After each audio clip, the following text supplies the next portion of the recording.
இன்றைக்கு பொது காலத்தின் 12ஆம் வாரம் ஜூன் மாதம் 26ஆம் தேதி புதன்கிழமை.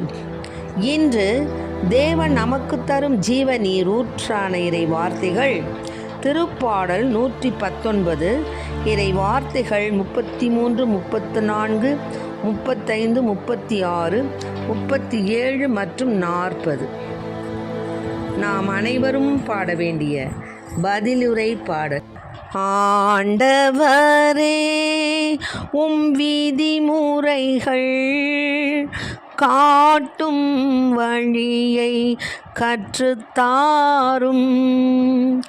ஆண்டவரே, உம் விதிமுறைகள் காட்டும் வழியை கற்றுத்தாரும். ஆண்டவரே, உம் விதிமுறைகள் காட்டும் வழியை எனக்கு கற்றுத்தாரும். நான் அவற்றை இறுதி வரை கடைபிடிப்பேன். ஆண்டவரே, உம் விதிமுறைகள் காட்டும் வழியை கற்றுத்தாரும். உம் திருச்சட்டத்தின்படி நடக்க எனக்கு மெய்யுணர்வு தாரும். அதை நான் முழு உள்ளத்தோடு கடைபிடிப்பேன். ஆண்டவரே, உம் விதிமுறைகள் காட்டும் வழியை கற்றுத்தாரும். உம் ஒழுங்குமுறைகளில் என் இதயம் நாட்டம் கொள்ளச் செய்யும். தன்னலத்தை நாடவிடாதேயும். ஆண்டவரே, உம் விதிமுறைகள் காட்டும் வழியை கற்றுத்தாரும். வீணானவற்றை நான் பாராதபடி என் கண்களை திருப்பிவிடும். உம் வழிகளின் வாயிலாய் எனக்கு வாழ்வளித்தருளும். ஆண்டவரே, உம் விதிமுறைகள் காட்டும் வழியை கற்றுத்தாரும். என்னை அச்சுறுத்தும் பழிச்சொல் எதற்கும் என்னை உள்ளாக்காதேயும். ஏனெனில் உம் நீதி நெறிகள் நலமார்ந்தவை. ஆண்டவரே, உம் விதிமுறைகள் காட்டும் வழியை கற்றுத்தாரும். உம் நியமங்களை பெரிதும் விரும்பினேன். நீர் நீதியுள்ளவராயிருப்பதால் எனக்கு வாழ்வளியும். ஆண்டவரே, உம் விதிமுறைகள் காட்டும் வழியை கற்றுத்தாரும். ஆண்டவரே, உம் விதிமுறைகள் காட்டும் வழியை கற்றுத்தாரும். இன்றைக்கு நம் தேவன் தரும் ஜீவ நீரூற்றான இறை வார்த்தைகளை கேட்டோம். என்ன சொல்றாருன்னா, ஆண்டவரே, உங்களுடைய விதிமுறைகளை எனக்கு காட்டும், எனக்கு கற்றுத்தாரும் அப்படின்னு சொல்கிறார்.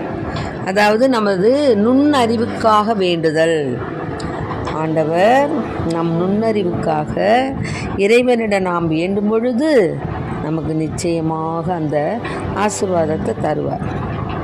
இதில் என்ன சொல்கிறாருன்னா, உங்கள் விதிமுறைகளை எனக்கு காட்டும் வழியை எனக்கு கற்றுத்தாரும். நான் அவற்றை இறுதி வர கடைபிடிப்பேன். ஏன்னா உமது சட்டத்தின்படி நடக்க எனக்கு மெய் உணர்வு தாரும். அதை நான் முழு உள்ளத்தோடு கடைபிடிப்பேன் அப்படின்னு. ஆக தேவனுடைய அந்த விதிமுறைகளை வழிமுறைகளை நாம் காட்டக்கூடிய வழியை எனக்கு கற்றுத்தாருங்கும் பொழுது தேவன் நிச்சயமாக நமக்கு என்ன செய்வார்? அந்த வழிகளை கற்றுத்தருவார். நமக்கு ஒரு நேரம் வரும், ஒரு காலம் வரும். அது வரைக்கும் நம்ம பொறுமையாக இருக்கணும். பொறுமையாக இருந்து அதனதன் காலத்தில் அதனை நேர்த்தியாக செய்யக்கூடிய தேவன் நம்மோடு இருக்கிறார். அதனால நம்ம என்ன செய்யணும்? பொறுமையாக இருந்து தேவன் நமக்கு கற்றுத்தரிய அந்த பாடங்களை நம்ம கற்றுக்கொள்ளணும். வீணானவற்றை நான் பாராதபடி என் கண்களை திருப்பிவிடும், உன் வழிகளின் வாயிலாக எனக்கு வாழ்வளித்தரும். வீணானவற்றை பார்க்காதபடி என் பார்வையை திருப்பிவிடும்னு சொல்கிறோம். இப்போது பார்த்தோம்னா ஒரு குடும்பத்தில் பெரியவங்க முதல் வயது முதிர்ந்தவர்களிலிருந்து சின்ன குழந்தைங்க வரை என்ன பண்ணிகிட்ருக்கோம்? செல்லை பார்த்துக்கிட்டு இருக்கோம். ஒரு காலத்தில் நமக்கு ஒரு செய்தி பேசணுன்னாலும் அதுக்கு நம்ம ரொம்ப என்ன செய்யணும்? போஸ்ட் ஆஃபீஸ் போகணும். அப்புறம் அந்த செய்தி அவங்க ஃபோன் மூலமாக பேசணுன்னா அது 1 மணி நேரம் 2 மணி நேரம் தவம் கடந்து பேசணும். ஆனால் இப்போ அப்படி இல்லை. செல்லு நிமிஷத்திற்கு உடனே நம்ம என்ன நினைக்கிறோங்கிறத, நம்ம என்ன கேட்குறோங்கிறத உடனே நம்ம அதை பார்த்துட்றோம், கேட்குறோம், செய்கிறோம். ஆக இப்போ உலக சூழ்நிலை ரொம்ப ரொம்ப மாறிடுச்சு. வேகமாக போகக்கூடிய ஒரு உலகத்தில் நாம் இருக்கிறோம்.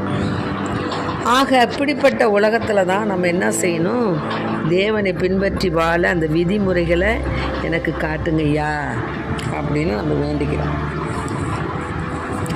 அந்த விதிமுறைகளை எப்படி ஆண்டவர் நமக்கு காட்டுறாரு அப்படின்னு சொன்னால்,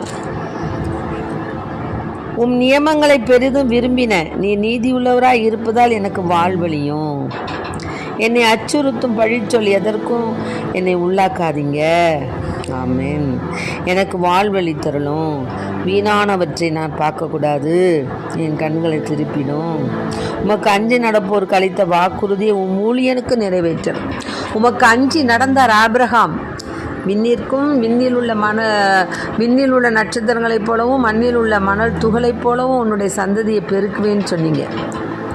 அது மாதிரி யோபுவை நீ கை வை, ஆனால் உயிரில் கை வைக்கக்கூடாது நீங்கள்.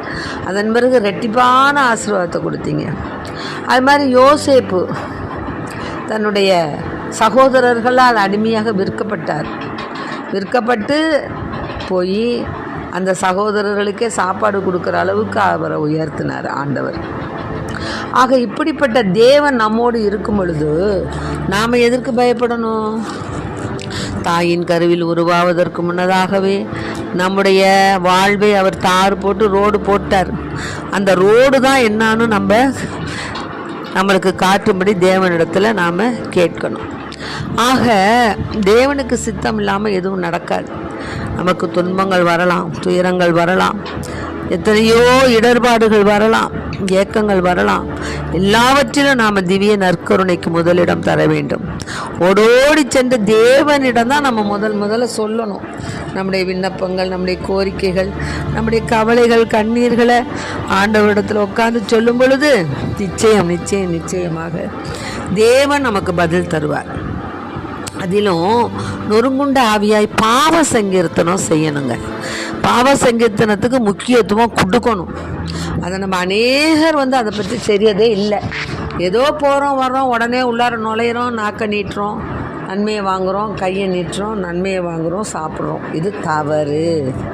தேவனுடைய அந்த இறை பிரசன்னம் நம் உடலோடு கலக்கும் பொழுது நம்முடைய உள்ளமும் உடலும் தூய்மையானதாக இருக்கணும்.